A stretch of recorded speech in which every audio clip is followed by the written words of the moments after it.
Նախընտրական պաստառներ, հանդիպումներ բնակիչների հետ ու Գյումրեցու կյանքը փոխելու խոստումներ։ Շաբաթ օրվանից մեկնարկած ավականու ընտրության Քարոզ Արշավն ակտիվ փուլ է մտել։ Բարև ձեզ,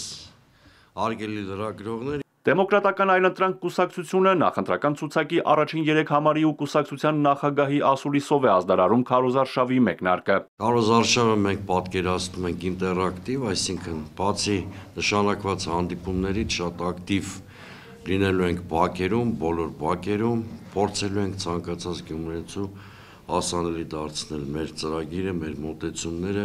Գյումրեցին խոստումների պակաս երբեք չի ունեցել, սակայն ներկայացված գեղեցիկ ծրագրերից քչերն են կյանքի կոչվել, ասում է ցուցակը գլխավորող Արտյոմ Ղարաղազարյանը։ Այս քաղաքը ամենակարևորը հավատարմություն չի տեսել, ճիշտ խոսք չի տեսել։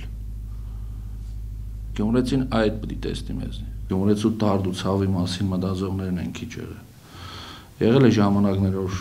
գումարն է եղել, ֆինանսն է եղել, կառավարել, ճիշտ կառավարելն է պետք եղել ֆինանսների։ Աշխատելու ենք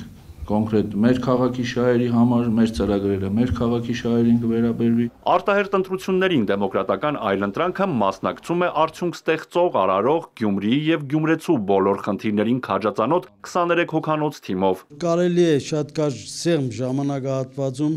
Գյումրիում կատարել արագ փոփոխություն կապված տուրիզմի հետ, կանաչ գոտիների հետ, որովհետեւ Գյումրի քաղաքը գա շատ գեղեցիկ տեսքի։ Պետք է ստեղծվի այնպիսի միջավայր,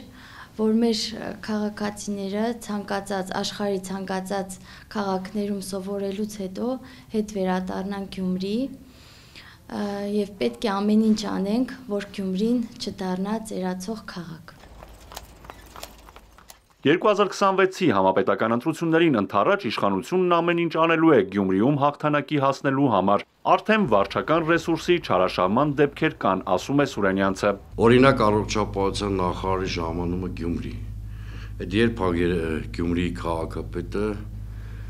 առողջապահության խնդիրներով զբաղվել։ Մանկապարտեզը պահել են հենց այս րոպեին է բացում։ Լուսավորության խնդիր են լուծում, բայց դա ներկայացնում են որպես բացառիկ ինչ-որ ծառայություն գյումրեցիներին, երբ որ դա իրենց անմիջական պարտականությունն է։ Նախընտրական ու հետընտրական գործընթացում դեմոկրատական այլընտրանքը բացառում է ՔՊ-ի հետ գործակցությունը։ Կուսակցության նախագահի գնահատմամբ քաղաքակիրթ պայքարով պետք է ձևավորել ընդդիմադիր քաղաքային իշխանություն։